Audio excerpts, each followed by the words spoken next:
réseau de petites phrases anxiogènes qui s'aggloméraient comme des narcotiques dans nos cerveaux en formation. Enfants, nous avons pris connaissance du monde, en même temps que de sa fin imminente. Pas un jour sans qu'on entende dans la radio des nouvelles de ces deux sœurs morbides, Madame Tête et Madame Crise, dont les ombres dans nos têtes enflaient sans cesse. Finirait-elle par exploser? Non, c'est le chômage, le trou de la sécu et son acolyte et la couche de jaune qui s'en chargeaient. Les tours aussi, le 11 septembre de nos 11 ans. Dans nos têtes d'enfants saturés de ces traumatismes subliminaux, l'idée de l'apocalypse naissait au début des années 2000. Au lycée, on nous a appris d'emblée que l'histoire était finie. On nous expliqua que Dieu, le roman et la peinture étaient morts. Sur les murs de la capitale, on nous a appris que l'amour l'était aussi. Nous n'en connaissions pas le visage que déjà, nous n'avions plus le droit d'y croire. Notre adolescence a passé comme ça sans que jamais rien ne se passe. À l'université, nous nous découvrions postmodernes. La formule ailleurs revenait souvent, recouvrant indistinctement tout ce qu'il y avait de contemporain. On l'accompagnait généralement d'un sourire sarcastique que nous imitions sans tout à fait le comprendre. On nous inculquait ce schéma ternaire, prémoderne, moderne, postmoderne. Grille de lecture ou tenaille qu'on nous présentait comme neutre quand insidieusement, celle-là avait déjà décidé pour nous qu'il n'y avait plus rien à faire. On était déjà à l'épilogue du récit mondial de l'humanité. L'hypothèse communiste? Un délire de pyromane. Mai 1968. Une bataille de boules de neige. L'idéal du progrès. On avait vu Hiroshima. Les utopies avaient toutes été ridiculisées. La poésie rendue barbare après Auschwitz. Les rêves, n'en parlons pas. Nos ambitions se réduisaient au quart d'heure de gloire warolien. Un éphémère et puis s'en va. Avec les autres époques, nous avions le sentiment de ne plus tenir la comparaison. Français, nous étions saturés de rêves de gloire, en même temps que divorcés de l'histoire, comme affligés d'un complexe d'infériorité à son égard. Toujours et sans que nous n'ayons décidé quoi que ce soit, nous nous situions après, une génération de retardataires qui se sentaient tout petits en face des statues de pierre. Nous n'avions pas 20 ans. Nous arrivions trop tard. Alors que faire? Mourir éventuellement. En restant vivant si possible. Devenir un spectre de soi-même, avec l'ennui et l'orgueil comme seul moteur, prenant comme modèle des anti-héros mégalomanes comme Michel Houellebecq ou Frédéric Becbédé. Une autre issue regrettée. Avec Muret, Dantec et les autres, pestés contre l'homo festivus. Au jour, fustiger les bisounours et la nuit, pudiquement, rêver aux chevaleries d'avant. À l'extrême rigueur, enfin agir à l'extrême. Devenir une bombe, prôner la haine de l'autre, exercer la terreur. À défaut de savoir comment s'y comporter, travailler à l'extermination du monde tel qu'il est. Une nouvelle triade de la résignation. Celui qui disparaît, celui qui regrette, celui qui tue. Pour les autres, il reste l'oubli, la consolation des objets, l'anesthésie par les loisirs. De toutes ces figures possibles, nous ne nous reconnaissons dans aucune. Alors à nouveau, que faire? La réponse est simple, renaître comme il nous plaira. Nous sommes comme les personnages de la pièce de Shakespeare, fuyant désormais un modèle de société qui nous a déjà bannis. Étant tous sauf désabusés, nous n'avions pas d'autre choix que celui d'inventer une nouvelle voie. La place est déjà prise. Trop prisé. Nous irons ailleurs, explorer. Sur les ruines des 30 Glorieuses, certains d'entre nous en dessous du seuil de pauvreté. Nous ferons très exactement ce que nous voulons. Tant pis pour le confort, tant pis pour la sécurité, et tant pis si nous ne sommes plus capables d'expliquer à nos parents ce que nous faisons de nos journées. Nous sommes soutenus par l'amour que nous nous portons. On nous l'a de toute manière assez répété, il n'y a plus d'issue. Dont acte. À distance d'un théâtre politique dont on ne comprend plus la langue, nous aspirons à l'émancipation, quitte à consentir à une certaine précarité. Le système D s'ouvre comme une alternative possible au salariat. Nos petites entreprises côtoient, et à nos yeux égales, les grandes institutions. Dans les marges et grâce à Internet, nous explorons les microéconomies souples. Les intermédiaires sont court-circuités. Nous produisons et distribuons notre propre miel. Plus rien n'est entre nous et la musique. L'énergie et la foi suffisent pour la créer. Un ordinateur pour la mixer et la distribuer tout autour du monde. Nous sommes cosmopolites, mais pratiquons le local. Dans nos potagers numériques, nous cultivons les liens IRL comme URL, échangeant nos connaissances, nos enthousiasmes et les nuances de nos vies intérieures. Partout, nous nous réapproprions nos heures. Par la conversation, nous prenons le temps d'inventer des mots nouveaux pour désigner des choses nouvelles. Nous sommes indépendants, multitâches et bricoleurs.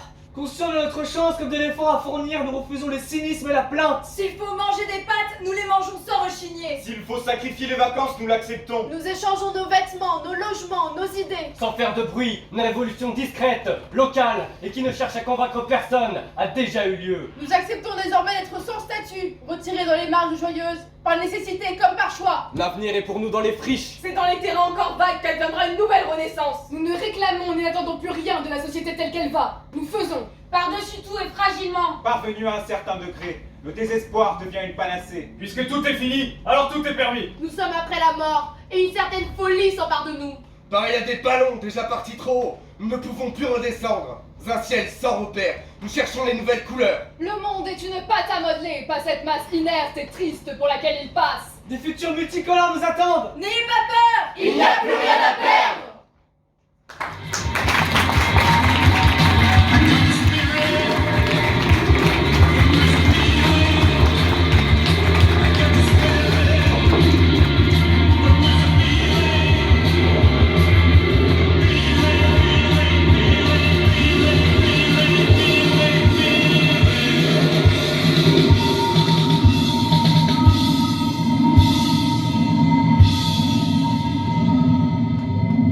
né, mes parents étaient bien jeunes.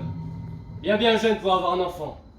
Ils ne connaissaient pas le monde de l'enfantement, l'instinct maternel, la quiétude du noyau familial, notamment qu'une des berceuses qu'on utilise traditionnellement pour endormir les nourrissons.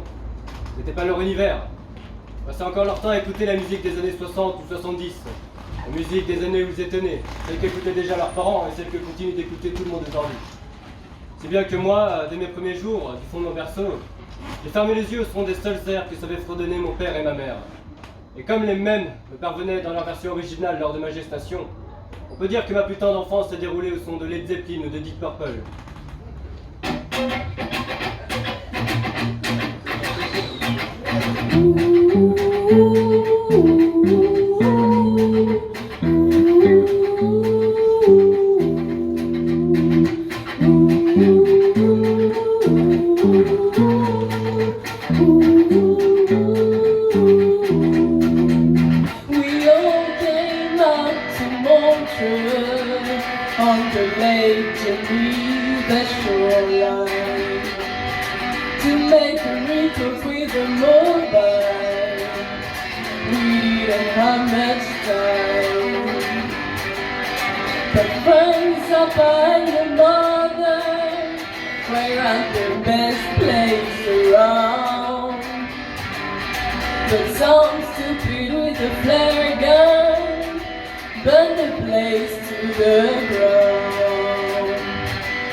Et sinon, à la maison, ils vivaient comme dans les années 70 ou 80.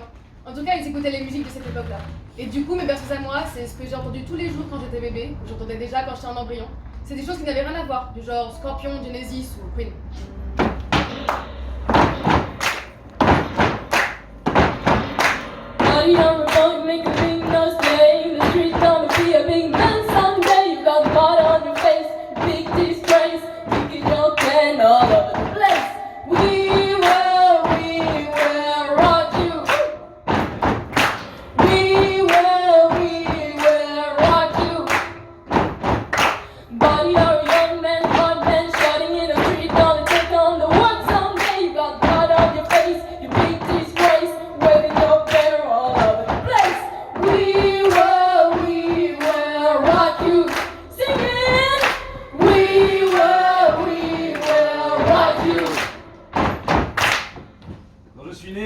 Encore des gamins. À mon avis, ils n'avaient pas fait exprès. Ils étaient bien débordés, ils voulaient continuer à vivre leur vie comme avant, écouter leurs vieux disques, etc. Résultat, le soir, ils se cassaient pas trop, ils me chantaient leur musique de babos ou de hardos, qu'on écoutait toute la journée à la maison et que j'entendais déjà dans le ventre de ma mère quand j'étais un œuf.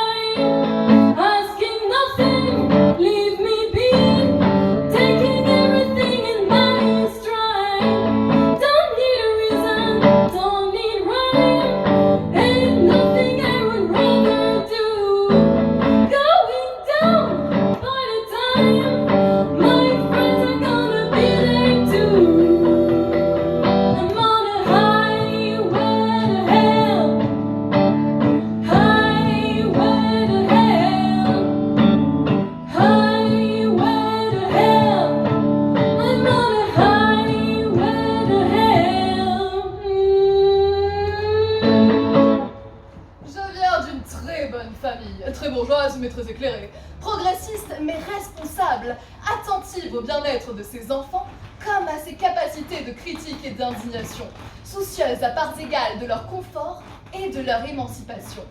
Mes parents m'ont élevée dans les règles de l'art, en ne me sacrifiant jamais ni à leur activité professionnelle, ni à la préservation de leurs intérêts égoïstes, ni à leurs angoisses. Ils ont veillé à ce que jamais n'éclate en ma présence le moindre de leurs conflits, au point que j'en viens à douter que leur relation puisse être le moins du monde conflictuelle. Ils m'ont accordé temps et patience, ne m'ont vêtu que d'habits neufs et à ma taille, et m'ont chanté les berceuses adéquates. Non pas celles qu'on fredonne parce qu'on n'en connaît pas d'autres, mais cherchant jusqu'à ce qu'ils la trouvent parmi l'infinité éternelle du répertoire mondial enfantin, celle qui serait la plus à même de m'endormir. À la belle fontaine, mon allant promener, j'ai trouvé l'eau si belle que je me suis baignée. Il y a longtemps que je t'aime, jamais je t'oublierai. À la belle fontaine, mon allant promener, j'ai trouvé l'eau si belle que je m'y suis baignée. Il y a longtemps que je t'aime, jamais je t'oublierai.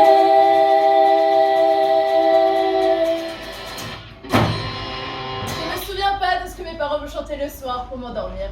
Oh, je pourrais leur demander, mais je suis sûre que si je leur demandais, ils s'en souviendraient pas non plus. Je serais d'ailleurs curieuse de savoir ce qu'ils me chantaient la nuit, parce que ils sont pas du genre à chanter des choses calmes pour que la pression tombe et qu'on s'endorme. Une chanson douce que ne chantait pas l'amour. En ce son douce, je vais amour cette chanson douce, je veux la chanter pour toi. Car ta peau est douce comme la mousse de bois. Ce que je sais, c'est que mes parents ne chantaient rien du tout pour m'endormir. Ce que je sais aussi, c'est que la nuit, je ne dormais pas. Je restais dans le noir, en terreur. Et je sentais que parfois, derrière la porte, il n'y avait personne. Que l'un et l'autre étaient partis, m'avaient laissé, étaient ailleurs et peut-être même pas ensemble. Si bien que la nuit est restée le temps de tout, sauf du sommeil. Mon maman, des quasimots, maladie, pagans zombies. Mon maman, des quasimots, maladie, pagans camarades. Mots roulés, joli dragé, mots roulés, plus belle crachée. Mots roulés, joli dragé, mots roulés, plus belle dragé. Tout le monde veut être jeune. Et tout le monde veut être comme les adolescents. Tout le monde veut être adolescent. Aux adolescents, on donne tout, on prête tout, on vend tout. Mais aux adolescents, on prend tout, on vole tout. Les adultes veulent être comme les adolescents. Vivre comme les adolescents. Aimer comme les adolescents. Rester comme les adolescents. Les enfants veulent être comme les adolescents. Grandir comme les adolescents. Aimer comme les adolescents. Boire comme les adolescents. Brûler comme les adolescents. Mourir comme les adolescents. Et puis renaître, et puis revivre comme les adolescents.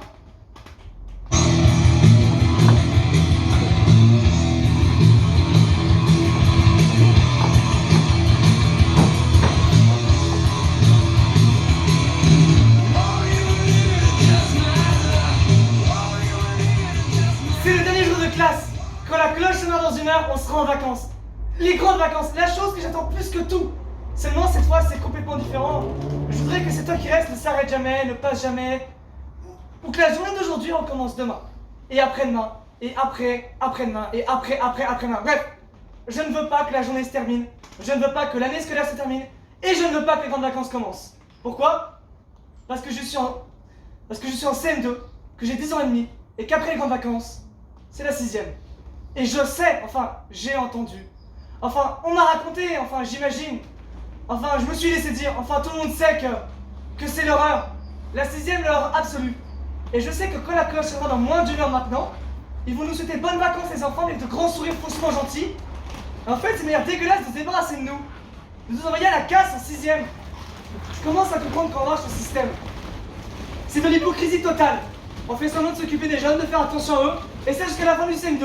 Et puis après, ben voilà, dès qu'on a plus besoin d'eux, les envoie en 6ème. Ils savent pas comment ça se passe, c'est pas grave. Ils vont se nous lire, c'est pas grave. Nous on a fait le travail, ils ont qu'à se débrouiller, voilà. La vérité c'est que je me sens mal. Très mal. Et que j'ai peur. Trop peur. Et c'est pour ça d'ailleurs que personne ne dit rien. Personne ne sa gueule, personne ne dénonce parce que tout le monde a peur. Et quand tu as peur, tu te tais, et là tout le monde se tait. Ce qui prouve bien que j'ai raison. La nuit, je reste les yeux ouverts dans l'obscurité.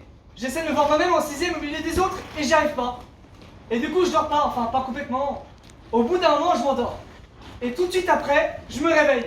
Je m'endors, je me réveille, je m'endors, je me réveille, et résultat, je suis complètement crevé. Et figurez-vous que la nuit dernière, j'étais là, très très angoissé dans mon lit. Qui c'est qui entre dans ma chambre? Ma mère. Elle se pose sur le bord de mon lit, elle m'a fait un bisou sur la tête. Tu dors? Non. Long silence. Au bout d'un moment, elle commence à chanter une chanson, très doucement. Elle chante super juste, ma mère. Et vraiment une chanson pour les bébés. Et je vous jure, en temps normal, j'en fais non, ça va là, qu'est-ce que tu fais? Tu veux pour qui? Tu veux faire quoi? Une mettre la lanterne magique non plus? Mais là, je sais pas, je l'ai laissé chanter sa chanson à base de forêt et d'animaux. Et ce qui s'est passé, c'est que j'ai commencé à un peu mieux respirer. Comme si quelque chose se débloquait de mon poumon ou que mon cœur se ralentissait. À la fin, elle m'embrassait en haut du front, en bas du nez. Et elle m'a dit, t'es un dur toi, hein. J'ai trouvé sa classe, et elle est sortie. J'étais complètement sonné, comme après une bagarre. Et ce qui s'est passé, c'est que je me souviens plus de rien. Enfin, je suis pas sûr. Si, je me souviens plus de rien parce que j'ai dû m'endormir. Ma femme veut absolument qu'il rencontre Francis. C'est un gars de 14 ans qui habite pas loin de chez nous. Elle connaît ses parents et donc elle a pensé qu'il pourrait donner des renseignements sur la 6ème. Elle a organisé un petit rendez-vous. Notre fils pourra lui poser toutes les questions qu'il veut, et après ça, il devrait être plus détendu. Donc là, il attend Francis. Ah bah ils sont deux.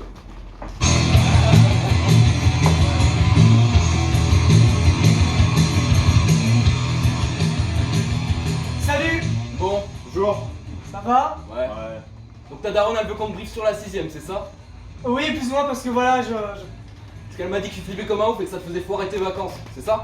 Ah bon, elle a dit ça? Non, non, pas du tout, c'est juste que voilà, Bon, Tu flippes pas de la 6ème? Non, non, pas du tout. Voilà, j'ai juste besoin de quelques renseignements, mais c'est surtout ma mère qui pense que ça. Bon, je vais t'expliquer, man. La 6ème, c'est très dur. Très très dur. Ah bon? C'est pour ça que ça m'étonne un peu que ça te fasse pas flipper. Parce qu'il y a vraiment des raisons de flipper. Et à la limite, c'est plutôt mieux de flipper, parce que si tu flippes pas, ça veut dire que t'es pas au courant. Et que tu vas faire des erreurs très graves que tu pourras pas rattraper. Et donc, pendant toute ton année de 6ème, t'auras une réputation de loser. Alors ça, c'est le pire. Si tu te fais une réputation de loser, t'es dead. Un loser, c'est-à-dire? C'est pas ce que c'est qu'un loser? Ah, ça commence bien. Alors si tu veux, le loser, c'est un peu le mec qui porte l'étiquette TPLD. TPLD, tu connais? TPLD? Non plus. Bon, TPLD. Tu pues la défaite. Autant me dire que si t'as un TPLD, c'est mort. Ton année de 6ème qui est déjà censée être très dur va devenir un cauchemar. Nous, ce qu'on peut faire éventuellement, c'est te donner quelques conseils pour éviter d'être un TPLD. Oui, je veux bien, c'est déjà ça. Bon, déjà faut savoir qu'en 6ème, t'es un être inférieur. T'es même pas un être, t'es un sous-être. T'es rien. Et c'est pas évident parce que t'arrives du CM2 où t'avais l'habitude d'être une idole par rapport aux autres. Les CM1, les CE2, les CE1, t'étais leur idole, t'étais leur dieu. Bah là, t'arrives en 6ème et t'es un microbe. Tu passes directement d'idole à microbe. Et surtout, essaie pas de te prendre pour autre chose. Hein. Sinon, on te fait ce qu'on fait aux microbes qui se font trop remarquer. On te pulvérise. Alors on récapitule. 1. Tu es un microbe. Répète. Tu es un microbe. Non, toi, tu es un microbe. Tu dois dire je suis un microbe. Ah oui, pardon Francis. 1. Je suis un microbe. 2. Je dois faire attention à ne pas me faire pulvériser. Je dois faire attention à pas me faire pulvériser. Et 3. Je ne dois surtout pas me faire prendre pour un TPLD. J'aime PPLD. Quoi? J'aime pas la défaite. D'accord. Si tu veux. Autre chose, est-ce que tes parents sont pauvres ou est-ce qu'ils sont riches? Les parents, je sais pas. Faut que tu te renseignes. Parce que ce qui va se passer, c'est que comme t'es en 6ème, tu vas te faire racketter. Racketter? Oui, raqueter. On va te voler tes habits. Non. Mais si, c'est ça la 6ème. On te vole tes habits. Mais qui? Mais tout le monde, les grands, les troisièmes. Et pourquoi les grands voleraient les habits des petits, ils peuvent pas les mettre? C'est pas pour les mettre. C'est pour le plaisir. D'où l'importance de savoir si tes parents sont friqués ou pas. S'ils sont friqués, c'est pas bon, parce qu'ils vont te payer des marques trop classes que tu vas te faire racketter tout de suite. Et comme ils ont du fric, ils s'en foutent, ils te les repaient. Et on te les re-raquette. Et on te les re-repaient. Et on te les re-raquette. Et les racketteurs te considèrent comme un magasin de fringues gratos. Tous les jours, ils viennent voir ce que tu leur proposes de nouveau. Ils viennent, ils servent directement sur toi en te mettant des claques. Par contre, si tes darons sont trop fauchman, c'est pas bon non plus. Parce qu'ils vont pas pouvoir te payer de marque. Faut que ton jean soit une marque, que tes baskets soient une marque, que ta doudoune soit une marque, que ton cartable soit une marque. Sinon c'est pas la peine, autant rester chez toi. Tout le monde se fout tellement de ta gueule que tu vas prier pour qu'on te raquette. Le mec qui porte pas de marque, c'est un sans-ami. Et un sans-amis? C'est un loser? Exactement. Donc ce qu'il faut, c'est que tes parents soient ni riches ni pauvres pour qu'ils puissent te payer des marques qui ne sont pas des marques trop classe, mais qui sont des marques quand même, que tu pourras te faire raqueter une fois, mais qu'ils devront te remplacer par des sous-marques. Mais c'est pas grave, parce que tout le monde aura vu que t'avais les moyens de porter des marques, et si on te demande où sont passées tes marques, tu pourras te dire « je me les suis fait raqueter », ce qui finalement est aussi classe que de porter des marques. Un point important, la cantine. Le service à table, comme en primaire, c'est fini ça. Maintenant c'est un self, t'as un plateau, ne le renverse jamais. Sinon tu dois tout ramasser devant les autres et là c'est la honte suprême. Après être très habile avec ton plateau, entraîne-toi chez toi parce que des grands vont te pousser pour que tu le renverses. Et surtout, oublie jamais ta carte de cantine. Sinon, tu passes en dernier, tu manges avec les troisièmes, et là c'est l'horreur. Et ils te vannent, ils te laissent rien à manger. Tu vois les films qui se passent en prison où un prisonnier innocent arrive et se fait emmerder par des prisonniers salauds qui sont là depuis plus longtemps? Bah c'est pareil. Dans la cour, tu vas avoir envie de jouer comme avant. C'est la grosse erreur. Ne jamais jouer. À rien. On joue plus dans la cour. C'est fini ça. Même pas au foot? Même pas au foot, à rien. Éventuellement, un petit pont massacreur. T'as un ballon. Tu dribbles et si on te fait un petit pont, tu te fais massacrer. Sinon, quand t'attends dans les couloirs, fais attention, il y a des passages de troisième. C'est comme des troupeaux de bisons. Ils dévastent tout, ils te prennent, ils t'accrochent avec ton sac au porte-manteau. Tu dis rien, tu souris et t'attends qu'on vienne te décrocher. Et si on te demande qui c'est qui a fait ça, tu dis que tu t'es accroché toi-même. Faut surtout pas balancer, sinon il y a vengeance. Maintenant, ce qui se passe en classe, on en a pas parlé. Ah oui, c'est vrai, ce qui se passe en classe. Déjà, tu vas te perdre tout le temps, parce que les collèges sont beaucoup plus grands que les écoles primaires et que tu dois changer de classe à chaque heure. Donc, tu vas arriver en retard, tu vas être viré de cours et tes parents devront signer un papier. Mais ça arrivera tellement souvent que très vite, tu signeras toi-même. Donc entraîne-toi bien à limiter leur signature, parce que si on s'en aperçoit, je te dis pas les problèmes. Sinon, en classe, t'as des profs différents pour chaque matière. Tu sais ça? Oui. Habitue-toi à plus dire maîtresse, mais monsieur ou madame. Et surtout pas maman. Des fois ça arrive et là t'es mort. On te monte du doigt au rien pendant au moins 3 semaines.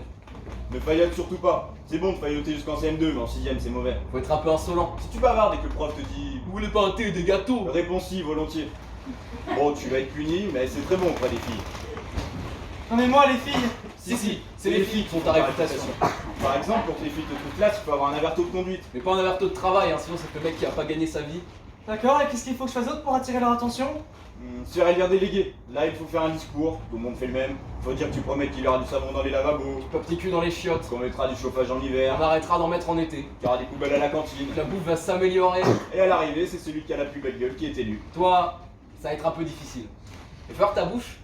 T'as pas des bagues aux dents? On me les a enlevés. C'est dommage, les filles aiment bien ça. Ah bon? Eh ouais. T'as quel âge? 10 ans et demi. Mais tu auras 11 ans avant la rentrée. Non, mois de décembre. Au mois de décembre? Oh là là là là là. C'est la catastrophe ça. Ah non, mais laisse tomber. 3 mois sans avoir 11 ans, là c'est coup dur. Pourquoi? Mais parce que plus t'es jeune, Plus t'es petit, plus t'es petit, moins t'es fort, et moins t'es fort, plus on te tape dessus. c'est quand même assez logique. Ah oui, c'est sûr. Ah quelle galère. Écoute, tu dis surtout pas ton âge, ok? Tu mens, tu dis 11 ans. Même sur les papiers qu'on te fait remplir, tu changes ta date de naissance, tu calcules, t'en inventes une qui fait que t'as déjà 11 ans. T'as compris? D'accord, je change ma date de naissance même sur les papiers qu'on demande en classe. Oui, parce qu'en 6ème, tout le monde mate ce qu'écrit le voisin, donc il suffit que le gars à côté de toi voit ta vraie date de naissance et là... T'es PFD. Grave. Et c'est nous, Francis, qu'on apprend en classe. Oui quoi? C'est dur. La seule chose c'est que tu recopies plus ce qui est écrit au tableau. Maintenant c'est le prof qui dicte. Et Faut surtout pas décrocher une seconde, sinon t'es foutu. Mais à part ça, ce qu'on apprend en 6ème, c'est pareil qu'en CM2. c'est ce qu'il y a autour qui change. Bon maintenant on va y aller man. J'espère que t'as un peu mieux compris le principe de la 6ème. Non mais qu'est-ce que c'est que ce truc? Ça va pas non d'envoyer des enfants dans un univers pareil? Où ils se font massacrer, où ils se perdent dans les couloirs? Où ils sont obligés d'être punis pour avoir une bonne réputation? Où ils accrochent sur des porte-manteaux? Où ils sont obligés de passer la journée et de rentrer chez eux sans habit parce qu'ils se sont fait racketter après avoir changé leur date de naissance sur les fiches de renseignement qu'ils remplissent en classe, en prenant le risque d'être condamnés par le directeur du collège qui vérifie hyper bien toutes les fiches de renseignement pour voir justement s'il n'y a pas d'embrouille et si tous les renseignements sont bien les mêmes sur toutes les feuilles.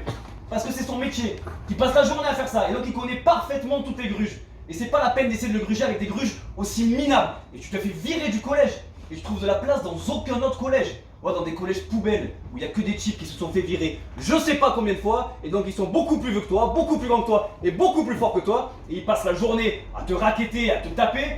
Ou dans des collèges privés tout pourris qui sont tellement chers que tes parents, ils doivent travailler comme des oufs pour te le payer en te disant merci. Merci beaucoup. Si t'avais pas changé ta date de naissance, on serait pas obligé de travailler comme des chiens, jour et nuit pour pouvoir te mettre dans un collège privé. Et maintenant, à cause de toi, on n'a plus d'argent et on peut plus rien s'acheter. On est obligé de se nourrir très mal alors que ta petite sœur, elle est en pleine croissance. Alors merci. Merci beaucoup. Merci. Et bah puisque c'est comme ça, je retourne mon CM2.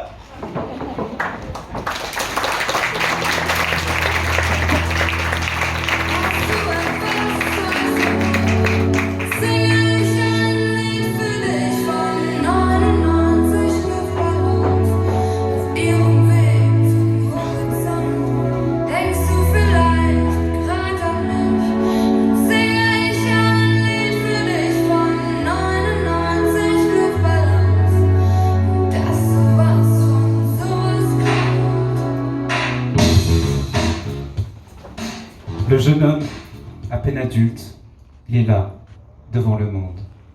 Tous ces gens, la ville, Berlin. Il est terrassé. Il faut choisir une voie et lui n'en a aucune.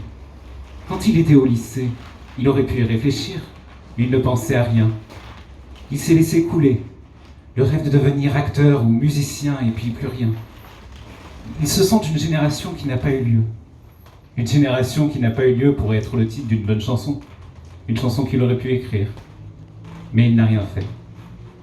I remember when I was 16, the acid was tinged with red, fire magic in my head, walking around with heavy matters, you're going home in a fucking ambulance, there's gonna be an accident. Il est là, à peine adulte, et il sent monter la peur. Bientôt, il va se caser, une situation, le mariage, un boulot acceptable. Bientôt, il sera un peu plus riche. Bientôt, il sera installé. Bientôt, son regard autrefois si affûté va s'émousser. Il n'écoutera plus si souvent cette musique alternative qu'il commence à trouver un peu naïve. Bientôt, on le prendra un peu plus au sérieux. Et puis au bout du compte, sa vie n'aurait été qu'une vie. Je veux faire ce que font les autres. Seulement ça, ce que font tous les autres. Avoir de l'argent, une situation, une voiture, acheter une maison. Un jour, tu lis dans un magazine, avec sa ligne sportive et le tempérament agile et joueur de son châssis, cette berline Lexus est entièrement dédiée au plaisir. Et pendant une nuit, tu te dis oui, c'est aussi simple que ça. Aujourd'hui, être allemand, c'est avoir de l'argent. Je veux être allemande. Je veux ça. Le pouvoir de dépenser et d'acheter des trucs dont je n'ai rien à foutre. Mes parents ont un appartement monstrueusement trop grand. En hiver, ils le chauffent jour et nuit, même quand ils sont pas là. Ils achètent plein de fruits bio au marché, ils en mettent partout dans la maison. Oh, ça ajoute des couleurs, ils disent. Les fruits, ils les laissent sécher sur les radiateurs, ils les repassent quand ils sont pourris. Je veux comme eux, pouvoir m'offrir cette putain de liberté d'ouvrir les fenêtres en hiver parce que l'appartement est surchauffé. Je veux m'offrir cette putain de liberté d'acheter bio pour nettoyer ma conscience de toutes ces affreuses dépenses que je fais jour par jour. Nous sommes devenus de petits accumulateurs de capital. Nous capitalisons depuis la naissance. Tu n'es pas né, mais tes parents ont déjà pensé à tout. Connaissance, travail, retraite confortable, pouvoir d'achat, sont les nouveaux biens qu'il faut cumuler depuis la naissance. Il faut réussir la vie de l'enfant. C'est un nouveau challenge. Le gosse, il faut lui donner un maximum de chance pour qu'il aille vers un bonheur maximum, pour que son capital bonheur augmente au maximum. Je suis un petit accumulateur de capital qui a grandi, et maintenant, je vous emmerde au maximum. Ils m'ont demandé si je voulais travailler comme terroriste. La guerre sainte donnerait un sens à ta vie. Ils envoient les jeunes dans les camps d'entraînement en Égypte ou en Syrie. Quitte le rang des infidèles. Le djihad comblera le vide de ton existence. Quand je pense au siècle dernier, même les enfants étaient politisés. En Mercedes, ils traversaient le siècle, un revolver à la ceinture, dans le coffre de calage, un Mauser. Derrière eux s'effondraient les villes d'un Occident promis à la ruine. Les rafales de mitraillettes écrivaient dans la nuit de Berlin leur dernière campagne d'alphabétisation. Un porc est un porc! Tue la gangrène bourgeoise! L'ABC de l'anticapitalisme. Et maintenant, aujourd'hui, avoir de l'argent est devenu plus important que n'importe lequel des 10 commandements. Oh, follow me down, down on an escalator. Department stores, praise like yours. You're gonna burn sooner or later. Woo! Des présidents se sont succédés. Des mesures ont été prises qui ont décidé de la vie des gens. Au jour le jour, l'esclavage consenti, les travailleurs jetables. Les cabinets ministériels ont creusé les sillons d'un vaste plan d'irrigation qui alimenterait pour longtemps les courbes de la croissance, l'excédent végétal allemand. Leur engrais, le sang des pauvres. Il fallait pour cela fabriquer de toutes pièces une nouvelle pauvreté qui rentrera dans le plan général. Ils ont promis que les privations profiteraient pour tous. Ils ont dit qu'ils étaient désolés. Et quand ils parlaient de sacrifice, ils disaient nous, d'une voix grave et solidaire, comme si la douleur les atteignait aussi. Où tu étais, Yann? Où tu étais tout ce temps? Tu regardais le film? Tu assistais au spectacle? Tu étais le spectateur de ce film ou de ce spectacle? Et puis un jour, tu te lèves et tu te rends compte que tu ne fais pas partie du film. Non, le film ils le font sans toi. Et toi, tu n'as pas d'autre choix que de regarder. Regarder. On a commencé à parler de ça, de génération d'avant. Cette génération a marqué son temps, 17 ans. Ils voulaient changer le monde. Vous pensez qu'il mérite d'être changé? Oui. Non. Ne se prononce pas. Cauchy la t C'était un sondage dans un magazine. Une révolution est-elle encore possible? Pensez-vous qu'on peut encore changer le monde? Mais qu'est-ce qu'ils en ont à foutre de notre réponse? I was lying in the backseat of the car, thinking that this time we've gone too far. When we thought we were smart in a government shop, talking about Mason Eastern Bloc, there's gonna be an accident. Woo! There's gonna be an accident. Mon pote Eric est un Allemand ordinaire. Un gamin qui joue au foot au Borussia Mönchengladbach, les gels dans les cheveux, fumait un joint de temps en temps. On disait instable. Voilà, s'engager dans la lutte armée. Mais il voulait absolument rejoindre le djihad. L'endroit où il allait, il s'en foutait. En 4 mois, il était converti. Il a passé un moment dans une maison de candidats au suicide, en Égypte. Au début, ils étaient 4, mais un peu après, 2 d'entre eux se sont fait exploser. Il parlait de ses frères d'armes sacrifiés. Ses frères étaient comme des perles, il disait. Toute cette pureté. Beaucoup de frères voulaient suivre leur exemple. Je ne suis jamais allée dans les extrêmes, juste qu'on me foute la paix. Je veux trouver une bonne place et réussir ma vie. J'estime pas avoir réussi ma vie par exemple tant que je n'ai pas au moins une bagnole. Je veux pas être un loser. En Allemagne, c'est pas au moins une voiture, on te considère comme un loser. Acheter te booste le moral. J'ai vu ça quelque part sur le net. C'est comme embrasser quelqu'un dans le noir au ciné. Ça réveille une hormone spéciale, l'ocytocine, qui te procure une sensation de bien-être. Ouais, acheter te dope l'ocytocine à mort. There's gonna be an accident. Quoi qu'il arrive, tu peux tout résoudre si tu as les moyens de t'acheter les dernières chaussures de Spani. Cette veste, par exemple, coûte monstrueusement cher, mais tu as l'insolence de te le payer simplement parce que tu le peux, parce que tu es allemand, parce que tu es le roi de l'exportation accro au pouvoir d'achat, parce que ton taux de croissance ne cesse d'afficher une santé d'enfer. J'ai toujours trouvé les autres mecs plus intéressants que moi. Holger, par exemple. Il sait toujours avant les autres les fringues qu'il faut mettre, les couleurs qui sont tendances, dans quelles circonstances il vaut mieux écouter de la pop easy listening plutôt que des groupes alternatifs introvertis. Putain, même quand il s'assoit, on dirait que le siège n'a jamais attendu que ça. De recevoir son putain de cul, tellement à l'aise dans ce monde de paumés. Au lycée, Holger avait déjà des New Balance au pied, quand les autres étaient encore en Converse. Et puis toi, un jour, tu mets des New Balance, et c'est déjà trop tard. J'ai jamais rien compris, j'ai jamais rien su ou trop tard. La vie m'a toujours paru tellement compliquée. Tous ces trucs qu'il faut absolument avoir, sans quoi tu es à côté, déphasé. Sans quoi tu n'es qu'une triste merde. Les choses vont trop vite. Parfois, mes parents sont là et se sentent dépassés. Dans leurs yeux, ces instants de panique parfois. Mais putain, ils peuvent toujours s'acheter un nouveau frigo, une nouvelle voiture pour se sentir à nouveau dans la course. Moi aussi, je vais avoir le droit d'acheter chaque jour un nouveau truc utile pour rester dans le tempo. Oh, follow me down, down on an escalator. Department stores, friends like yours, you're gonna go there sooner or later. Woo! It's gonna be an accident. Mes opinions politiques, je les ai héritées de mes parents. Elles sont libérales et progressistes. Je lis Der Spiegel, j'aime les homos, les sous culturellement définis, les immigrés, les espèces menacées, les minorités opprimées, les phoques et les baleines. Des fois, je me dis que je devrais mettre un coup pour sauver la planète, pour être tellement plus dans le développement durable. Je ne trouve pas la force. Je ne sais pas où juste comment font mes parents pour être toujours si convaincus. À moi, tout me paraît tellement interchangeable. Les autres djihadistes, mon pote voulait expédier les Américains en enfer. Il était à fond pour la guerre sainte. Mais les dons d'argent en provenance d'Allemagne se faisaient rares. Eric écrivait: si les frères et les sœurs s'achetaient un kebab de moins chaque semaine, on pourrait payer avec cet argent-là près de 20 cartouches de tireurs d'élite pour combattre les infidèles, les koufals comme ils les appelaient. Il aurait voulu que les sœurs célibataires viennent rejoindre les combattants, car beaucoup de frères souhaitaient fonder une famille là-bas. Leurs enfants formeraient toute une génération de terroristes, des terroristes qui ne figuraient sur aucune banque de données. Ils ont laissé la photo d'un cadavre défiguré qui serait celui d'Eric. Il avait 22 ans. Sa mort n'a toujours pas été confirmée. Et maintenant, le jeune homme regarde le film. Il assiste au spectacle.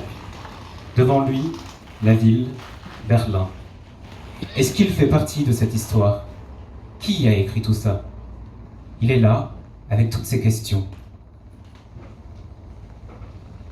Et sur les images qui défilent, il entend comme une voix. Et la voix dit, oui, aujourd'hui tu peux aimer, jouir, bander, baiser en toute liberté.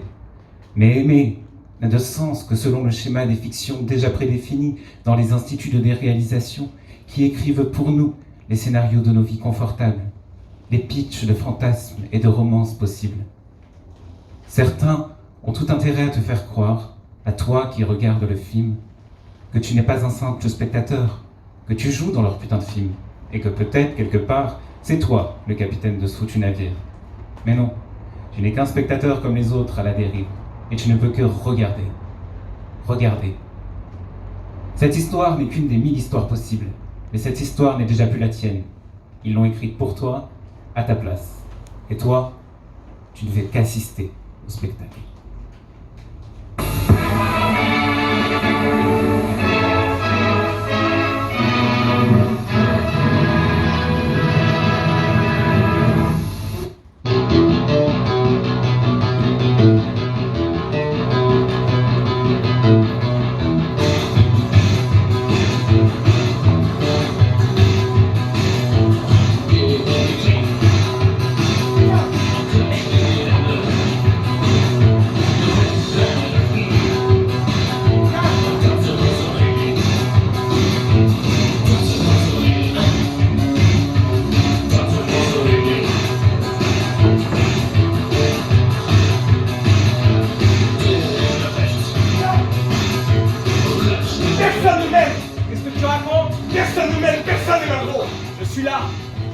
Laissez tomber.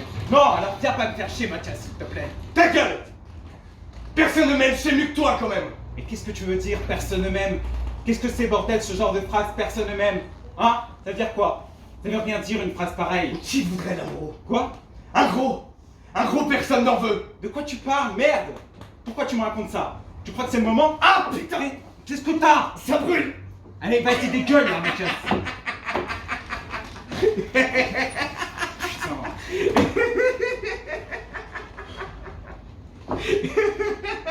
Qu'est-ce que t'as? T'as encore pris des médocs, c'est ça? C'était quoi cette fois, ces putains de médocs? Ah, je sais plus. Néocodion, Xalax. Putain, Mathias, tu fais chier! Ça fait bien planer, c'est mieux que l'extase, c'est moins cher. Oh, Mathias, t'es parti là? Oh! Reviens là! Allez, vomis juste un peu là pour voir! J'ai bien à vomir, je te dis merde! C'est que je me foute un doigt dans le boyau du cul! Mais t'es vraiment con, hein! Voilà ce que c'est, tu vois, tu pars direct avec les médocs. Faut toujours qu'on te ramène! Qu'est-ce que ça peut foutre, un gros? Tu t'y remets? Quoi? Ça intéresse qui, un gros? Ce truc c'est dans ta tête! Putain, dans ma tête? Et ça c'est quoi, hein? Qu'est-ce que tu sens là? Ah, t'es costaud! Bon, si tu veux un peu gros aussi, ok? Mais t'es bien, je veux dire, comme pote et tout.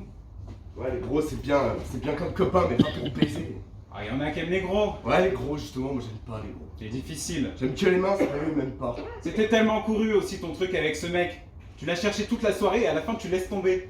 T'aurais pu, je veux dire, au moins essayer. Il aime pas les gros, lui non plus. Putain, alors trouve-toi un mince qui aime les gros. C'est lui que je voulais. Lui, il veut pas. Bordel, qu'est-ce que t'en sais d'abord s'il veut ou pas? Je parie que tu lui as même pas demandé. Cherche pas, je sais. Tu sais rien, je te connais. Tu lui as pas demandé. Pour ces trucs-là, je sais direct si le mec veut ou pas. Putain, si t'avais seulement essayé un peu. Je veux dire, tu l'as maté toute la soirée, mais t'as pas bougé. J'ai pas essayé parce que ce mec est un salaud. Ah. Ouais? Je le vois direct, c'est dans leurs yeux. Ces mecs-là chassent du gros parce que c'est plus facile. Même quand ils veulent, je sais qu'ils veulent pas vraiment. Ils te tiennent comme ça, par l'envie. Et après, quand t'es bien couché, ils te plantent aussi sec. Ça les excite de séduire des gros. Ils les préfèrent même un peu moches. Alors ils peuvent leur donner un peu de tendresse comme ça du bout des doigts. Et après qu'au gros cœur du gros con, il en peut plus de toute cette affection qui vient de partout à la fois, alors on te plante la griffette et laisse crever dans son jus. T'es pas moche? Ta gueule, personne ne m'aime. Le mec, tu lui as demandé? Oui? Non. J'en étais sûr, merde! Le cliché parfait! Puis les médocs et toi, bordel, là, qui veut te bousiller le karma pour une histoire de cul qui a mal tourné. Mais qu'est-ce que tu viens me faire chier? T'es pas un cliché peut-être? Un putain de cliché d'hétéro avec tes rêves de révolution foireuse? T'es pas foutu d'avoir une famille alors tu vas squatter celle des autres? Tes groupes politiques, tes cellules, tes collectifs à la con, c'est ça qui t'excite? Parce que toi tu carbures à quoi, au jus de cerveau? C'est ça qui te fait bander? Mais lâchez ces nazes! Tu vois qu'ils ont rien à foutre de toi de toute façon! Je vais te dire, t'auras jamais la famille que tu veux, politique ou pas, t'auras pas même une putain de famille avec une femme et des gosses parce que tu sais quoi? T'es blindé du cul! Je suis pas blindé du cul! Ouais, blindé du cul! Tu pisses de l'acide tellement que t'as cran! Moi, blindé du cul! Mais regarde-toi, relâche, merde! Relâche! Tu crois qu'une gonzesse voudrait d'un speedé pareil? T'es pas foutu de te poser un seul moment! J'ai pas le temps! Tu vois pas autour de toi toute cette société qui part en vrille? Hein? Merde! Tu veux vraiment que ta vie leur ressemble? Ce même cliché après quoi tous les gens courent ici? Ton boulot, ton fric, ta femme, tes enfants, tes 2 voitures, ta vie tranquille. Ce bonheur-là, je peux te le réciter par cœur. C'est ce qu'ils ont prévu pour nous. C'est ce qu'ils ont décidé pour nous. Et nous, là-dedans, qu'est-ce qui nous reste? Le droit de choisir entre des marchandises? Mais le cliché, c'est toi, mec. Seulement, t'es pas foutu de le voir. Ah ouais? Ouais. C'est moi le cliché? Ouais. L'ultime cliché foireux dans ce monde de paumés. Ah ouais? Et toi, avec tes rêves de con au bois dormant qui attend son prince? Seulement merde, le prince c'est un vrai bâtard, il aime pas les gros dommages. Tu vas me faire chier longtemps avec tes conneries de petits merdeux qui croient encore aux révolutions au lendemain qui chantent. Qu'est-ce que tu fous là d'abord? Casse-toi! Je me casse pas! Casse-toi! Tu crois que j'ai besoin de toi? Tu crois que j'ai besoin d'un connard comme toi? Casse-toi, merde! Calme-toi! Je veux pas me calmer! Déconne pas, Mathias. Je suis en train de crever, tout ce que je trouve c'est un mec chiant qui m'a pas foutu le nez. Mais bordel, rends-toi utile! C'est de te détendre un peu! Je suis pas très fort dans l'entertainment, moi. Putain, mais personne ne m'aime. On t'aime, connard! Ta gueule. Même les chiens, ils m'aiment pas. Mais t'es vraiment taré, hein. C'est pour ça qu'on t'aime. Tu voudrais pas? Quoi? Qu'on baise un peu là entre potes, je te suis, je te prends. Putain, mais t'es vraiment frappé. T'as qu'à fermer les yeux. Quoi? Allez, entre potes. Mais t'es con ou quoi? J'aime la chatte, c'est tout. T'as une chatte, toi? Ça se discute. Ça se discute? Ouais, ça se discute. Une bite, un cul, une chatte, à sortie, ça change quoi? Mais ça change tout pour moi. Et ça se discute pas. T'as vraiment pas d'imagination? Putain, mais t'es toujours en train de chicaner en fait. Je chicane pas. Mais ouais, tu chicanes, tu chicanes. Le mec, je donne mon cul. Mais lâche-moi un peu avec tes cadeaux à la con. T'es vraiment un égoïste. T'es un putain d'égoïste. Je suis pas égoïste. Si, t'es là avec ta bite qui sert à rien. Qui t'a dit qu'elle servait à rien? Fais pas le malin. Je connais les mecs comme toi. Ceux qui parlent politique, qui polémiquent toute la journée. C'est des vrais curés. On dirait qu'ils sortent du séminaire. Ta bite, ça fait combien de temps qu'elle a pas vu un minou? C'est pas la question. Mais c'est la seule question. Tu sais, ça me ferait du bien, sortir un peu de son pantalon, prendre un peu l'air. Laisse-la où elle est, j'ai pas attendu tes conseils. Ah bon? Raconte, ça remonte à quand la dernière fois? Hier, il y a 3 mois, 1 an? Yann, Quoi? je t'ai fâché. Tu fais chier, Mathias, tu fais chier. Tu vois, je t'ai fâché.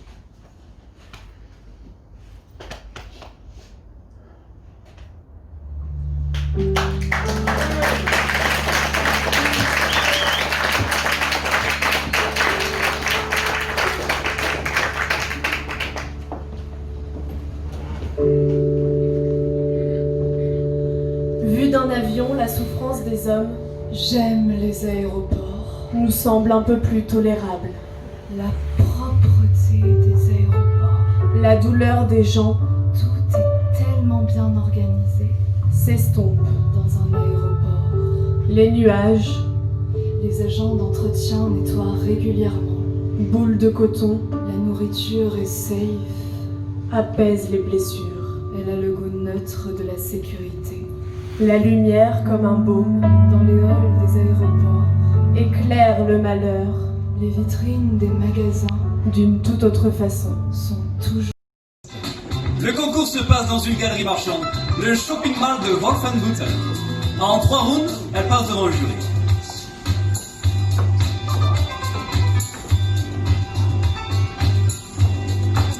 Entre 2 rounds, elle fait une pause.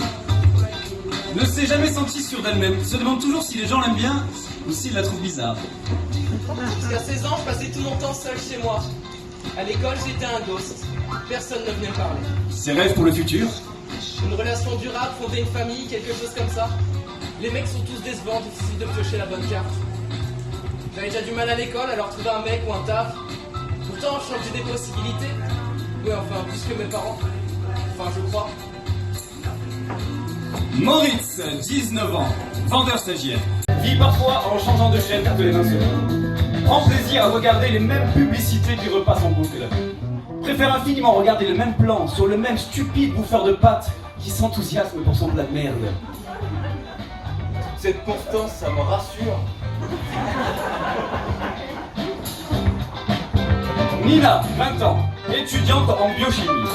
Seule sur internet, elle cherche l'amour zéro défaut. Des sites qui proposent des coachings amoureux, l'amour sans douleur. Ils ont calculé tous les risques pour elle. Elle pourra préparer dans le calme et la sécurité sa conjugalité. Ah non, non, non, je vais éviter la passion et les dommages collatéraux. Le jeune homme, sa meuf, il ne lui parle pas. Je sais jamais quoi lui dire. Alors elle va sur un site type pour me connaître mieux. Je lui demande des trucs du genre quelle est la cote réelle de ton mec? A-t-il la love attitude? Elle remplit des quiz à longueur de journée. Elle me dit que ce site l'a beaucoup aidé à me comprendre. Elle sait maintenant que je ne suis pas complètement bénéfique pour elle, que je ne serai jamais vraiment en phase avec sa libido, des trucs comme ça. Je dis rien. Quand elle me regarde, des fois j'ai l'impression qu'elle panique. Stéphane, 25 ans, sans emploi. Grand amateur de porno.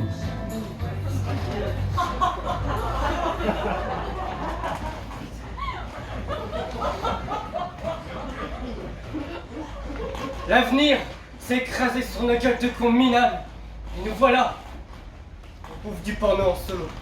Une soupe d'agression génitale. Tous ces gros plans qui nous collent au cerveau. Peut-être que je suis devenu trop compliqué. Parfois, j'arrive plus à bander devant cette explosion de vagin et de cul. On essaye alors le porno amateur. C'est un palpé du vrai. Et voir baiser des gens aussi nuls que nous, ça rassure. Dans ces cas-là, tu t'accroches au moins de petits défauts. Les aspérités, tu aimes les maladresses. Mais les amateurs ont tous adopté cette pose de pute que tu vois dans tous les films. Partout, les femmes comme les mecs, ils cambrent les reins. C'est les stars d'un de base. Ils pensent que c'est le truc obligé pour nous faire bander. Et puis tu vas dans la rue, et tu vois la même chose.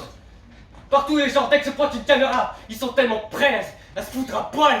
Ils cambrent déjà les reins. Ils prennent toute cette pose de poufiasse disponible. Avant, les gens, ils détournaient la tête. Bien cracher sur la caméra. Et maintenant, tu les vois déjà jouer de films porno qu'ils ont introjectés dans leur conscience de pute. Ils balancent du gros plan en direct, avec la bouche et les parties. Super, merci Stéphane.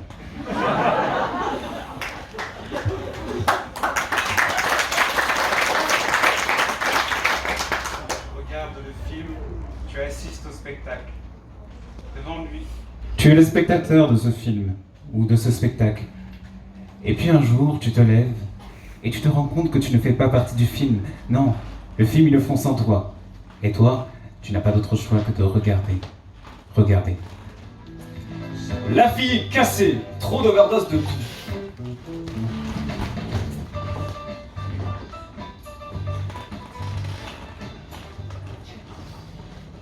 J'ai eu mon overdose de clubbing, sexe, drogue et électro. Techno, punk, post-rock. Nous, néo-dandy dans un Berlin shooté au fun, au hype et à l'oubli de soi. À présent, tu contemples l'effet dévastateur de l'alcool et de l'héroïne sur mon visage et tu te dis merde, elle a à peine 20 ans. Ok, je me shoot. Pourtant, je bouffe, hein, crois-moi, je bouffe. Mais chaque fois, quand il me pompe mon estomac, je perds tous mes nutriments. Je comprends pas. J'ai eu une enfance heureuse, hein. J'étais pas née avec tout ça. Avec toute cette absolue absence d'espoir. Merde! Mais qu'est-ce qui m'est arrivé? Et pour finir, la jeune fille pleine d'avenir. J'ai lu dans le métro sur une affiche un slogan. Soyez compatibles avec l'avenir. Soyez compatibles avec l'avenir. Comme un arbre, une obligation. Alors chaque jour, je fais des efforts. J'écoute les conseils de mes parents. Je crois que je fais les choses comme il faut. Pour avoir un avenir et tout. Pour augmenter mes chances. Mais chaque jour, je sens que le monde... Qu'on me dit... franchement, tu pourrais être un peu plus compatible. Et moi, je sais pas trop comment améliorer tout ça. Devant moi, la ville, Berlin. les images qui défilent. Est-ce que je fais partie de cette histoire? Qui a écrit tout ça? Tu es là avec toutes tes questions. Certains ont tout intérêt à te faire croire, à toi qui regardes le film, que tu n'es pas seulement le spectateur, que tu joues dans leur putain de film.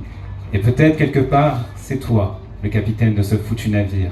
Mais non, tu n'es qu'un spectateur, toi aussi. Ton histoire n'est qu'une des 1000 histoires possibles.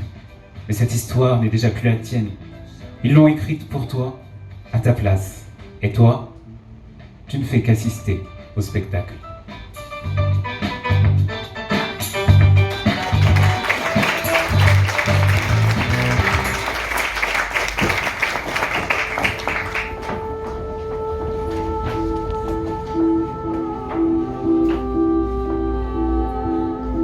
J'ai grandi dans le plus beau pays qui soit pour un enfant. Dans une petite ville magnifique au bord de l'océan. Mais ce pays était une dictature. Toute mon enfance, j'ai connu le même président. Au Cameroun, la culture et les traditions priment. Les opportunités sont rares, mais le népotisme et le népotisme bien installé. Venir vivre aux États-Unis à l'âge de 17 ans a été pour moi libératoire. Les jeunes Américains que j'ai connus à l'université questionnaient tout, remettaient tout en cause, ce qui m'était jusqu'alors inconnu. Voir des gens qui n'avaient pas à suivre des règles, qui étaient très ouverts à l'opposition me fascinait. J'avais toujours été très mal à l'aise de devoir consentir à tout, de devoir tout accepter sans rien dire. Et assister à cela a été pour moi une délivrance. L'Amérique m'a appris à penser. Au Cameroun, nous avions une vision aseptisée de l'Amérique, très naïve. Les gens y étaient riches, beaux, heureux et bien portants. J'ai dû apprendre par moi-même à quel point ce pays est bien plus complexe. J'ai découvert les conflits de classe et le racisme, les préjudices historiques liés au peuple indigène, le mouvement des droits civiques. C'est dur de grandir quand on est différente. Je n'avais pas de grands rêves quand j'avais 20 ans. Je n'avais pas les codes, je ne savais pas danser, j'étais au rat de bibliothèque. Comme tous les jeunes immigrés, je devais adhérer au rêve américain. Avoir eu un travail, une grande maison, une belle voiture. Est-ce cela le rêve? Est-ce pour cela que nous sommes venus? Est-ce pour cela que nous faisons 5 boulots pour payer nos factures sans pouvoir dire à nos familles au pays à quel point nous souffrons? D'autant que lors de la crise financière de 2008, nombre d'entre nous ont payé le prix fort. Je suis rentrée en Afrique après 3 ans d'absence. J'ai dû emprunter sans dire à personne pour payer mon billet d'avion. Je suis sortie avec des amis. J'ai donné de l'argent. J'ai porté de beaux vêtements. Il fallait jouer un rôle, donner l'impression d'avoir réussi. Quand mon livre est sorti, j'ai rencontré de nombreux immigrés qui m'ont dit « C'est mon histoire. Je n'ose pas rentrer et dire que j'ai échoué. » Traverser ce genre d'épreuve à 20 ans forge une personnalité. Cela a développé en moi mon sens de l'empathie. Ma sensibilité d'écrivaine a été façonnée lors de cette expérience. Être jeune en Amérique. Mais pas seulement jeune, mais jeune, immigré et seul. Échouer en permanence dans un pays où on s'attend à ce que vous réussissiez peut vous rendre cynique, haineux, et peut même vous changer physiquement. On sait ce que ce pays peut nous faire, et on vit entre 2 univers. Bien au-delà des conflits de génération, toutes les difficultés, le racisme, la violence, les discriminations, sont pour moi toutes liées au problème de pauvreté.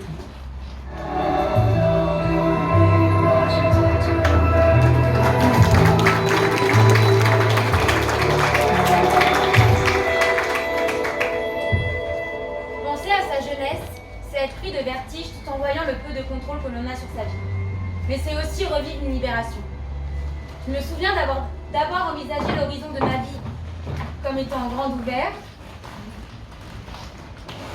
puis d'avoir commencé à faire des choix pour finalement me trouver. J'étais une ado assez ennuyeuse, impossible de parler de mes années rebelles. Je n'avais pas besoin de couvre-feu, mes parents savaient que je n'allais pas courir les rues tard le soir. J'ai gardé les mêmes amis depuis mes 5 ou 6 ans. La seule chose la plus controversée que j'ai fait jeune a été d'écrire dans le journal du lycée des tribunes très agressives sur les sujets qui me préoccupaient. Voilà ce qui lie l'adolescente que j'étais et la personne que je suis aujourd'hui.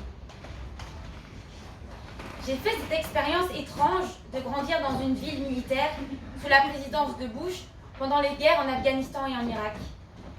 Les gens étaient très patriotes, nous devions soutenir les troupes. Beaucoup de jeunes de mon âge partagent sûrement ce même parcours, être passé de la déception des années Bush aux années Obama, puis celle de la fac pleine d'espoir. Mon introduction à la démocratie s'est faite lors de cette élection très euphorique. Et j'ai compris que je ne connaîtrais plus cela. Je suis allée dans une université très progressiste politiquement. J'ai élargi mes horizons et cela a fait de moi une personne plus empathique. J'ai également étudié à Oxford. Je n'avais jamais quitté les États-Unis comme personne de ma famille avant moi. C'est la première fois de ma vie que je me suis réellement sentie américaine. Ici, l'identité est tellement racialisée et liée à la géographie. On vient du sud, on vient de l'ouest. Ma famille ne m'a jamais paru particulièrement fière de sa patrie. Je n'ai jamais eu le sens de l'identité nationale jusqu'à ce que j'aille en Europe.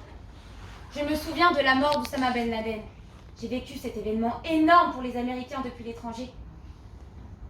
La présidence de Trump a fait l'effet d'un réveil pour beaucoup. Même si tout n'avait pas été parfait sous Obama, nous avions eu le sentiment d'avancer. Puis il y a eu ce revirement. Je pense que nous sommes désormais en pleine désillusion. Dernièrement, le fait que Trump s'immisce dans la Coupe du Monde féminine du football m'a rendue furieuse. Les athlètes avaient travaillé dur pour que ce moment soit le leur. L'une d'elles, Megan Rapinoe, a affronté Trump dans les médias. Elle a marqué tellement de points, non seulement sur le terrain, mais aussi contre lui, que ce fut pour moi un moment cathartique. C'est pour ça que j'adore suivre le sport américain, parce qu'il entretient des liens étroits entre les questions de genre et de race. Serena Williams est une figure qui m'a toujours impressionnée. C'est incroyable de voir une femme si accomplie. Je suis également une fan des Lakers de Los Angeles pour le basket. C'est intéressant de voir LeBron James s'emparer des problèmes sociaux. J'ai donc espoir que les jeunes gens qui grandissent sous Trump, la génération Z et celle qui la suit, seront plus éveillés. De la même façon que les années Bush ont nourri un certain progressisme parmi les millennials. Voir les ados manifester contre la violence des armes, se battre pour le climat et s'engager dans ce moment terrifiant, politique terrifiant, me donne de l'espoir.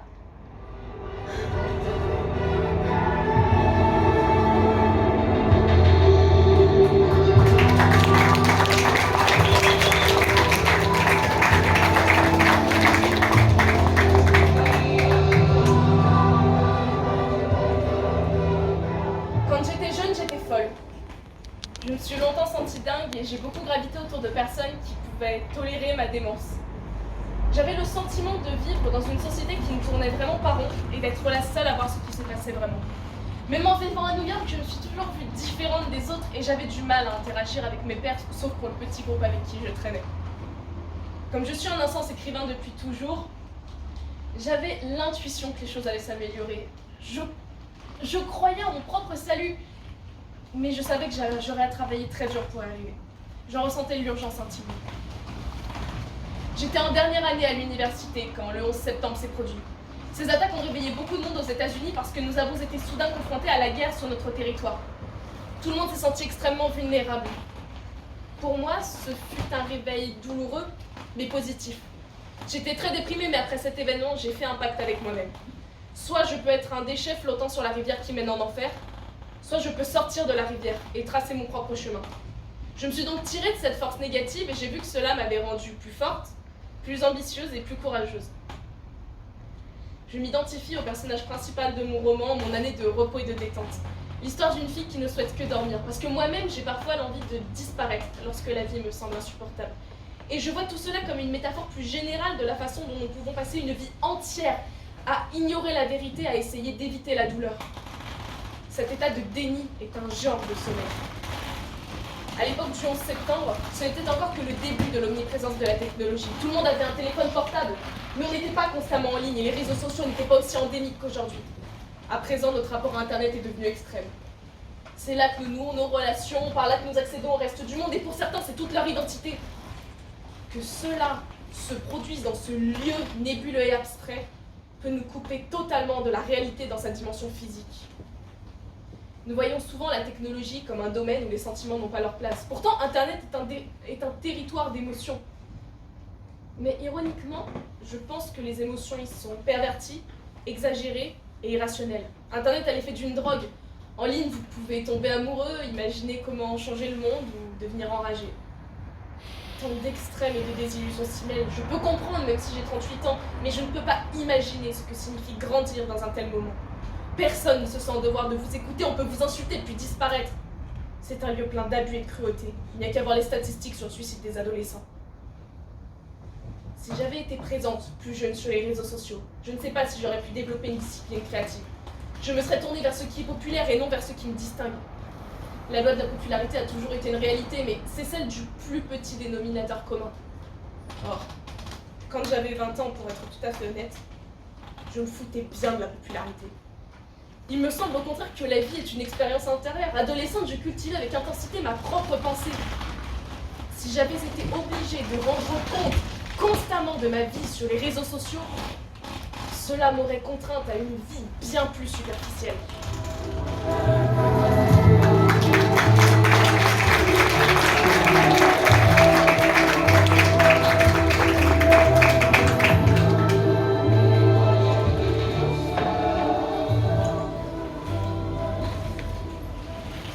Je n'ai jamais été bien certaine d'être une milléniale. Tout dépend de la définition qu'on en donne, je suppose, mais j'ai toujours eu le sentiment d'être née juste un peu trop tôt pour en être vraiment une. Mon enfance a été le temps des déplacements. Je suis née en ex-Yougoslavie en 1985, et quand la guerre a éclaté, j'ai déménagé de lieu en lieu. D'abord à Chypre, puis en Égypte, et enfin aux États-Unis. Nous n'avons jamais vécu plus de 4 ans au même endroit. J'ai donc mené une vie de transit et beaucoup songé à ce que peut vouloir dire être de quelque part. Puisque le sentiment d'appartenance et la langue sont interconnectés, j'ai commencé très jeune à me nourrir d'histoires ainsi qu'à m'en raconter. C'est certainement grâce à cela que j'ai formé le désir de devenir écrivaine. Comme toutes les générations, la nôtre est traversée par des divisions. Mais je suis assez convaincue que nous avons tous en commun une certaine incertitude quant à l'avenir et une vraie désillusion face aux promesses qui ont porté nos aînés. Je pense que les jeunes Américains se préoccupent principalement de leurs chances de survie dans un pays profondément divisé, au bord du gouffre climatique, et aspirent simplement à être rassurés pour l'avenir. Les motifs d'inspiration changent vite à présent, mais beaucoup de jeunes gens méritent d'être suivis. Greta Thunberg, Simone Biles, Emma Gonzalez. Les tensions entre boomers et millennials se résument souvent au mythe largement entretenu que ces derniers sont paresseux et privilégiés. Je ne suis pas d'accord. Les millennials réclament que la société accomplisse enfin ce que leurs prédécesseurs ont échoué à faire. Ils demandent que l'on voit ce qui est digne d'estime et ce qui ne l'est pas, ce à quoi nous accordons la priorité, ce en quoi nous croyons. Ils veulent un monde dans lequel nous serions davantage responsables les uns des autres. La façon dont ils portent leurs revendications n'est pas toujours parfaite, mais ces requêtes sont souvent justes. Et il est dommage que nous invoquions leur jeunesse contre eux pour discréditer ce qu'ils ont à mettre sur la table. Trump a balayé les peurs et les préoccupations de cette génération et déclenché en elle le sentiment qu'il est urgent d'agir dans le domaine social et politique. Il nous a fait prendre conscience que nous sommes en pleine bataille pour le futur de ce pays, pour le futur du monde. Espérons aussi que cela nous permette de prendre conscience qu'une telle bataille doit être livrée, non pas durant les seules campagnes présidentielles, mais en permanence et dans une perspective qui ne soit pas strictement américaine.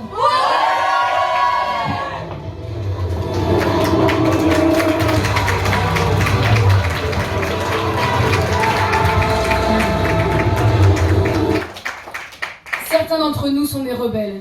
Je me souviens qu'un jour, passant devant une vitrine avec ma mère, je lui ai demandé pourquoi les gens ne les cassaient pas tout simplement. Elle m'a expliqué qu'il existait des règles tacites du comportement en société et que c'est ce qui nous permettait de coexister en paix. L'idée que nous naissons dans un monde où tout a été organisé par ceux qui nous précèdent m'a immédiatement paru oppressante. Je me suis escrimée à refouler mes pulsions destructrices et à travailler au contraire sur mes pulsions créatrices. Just Kids, Patti Smith.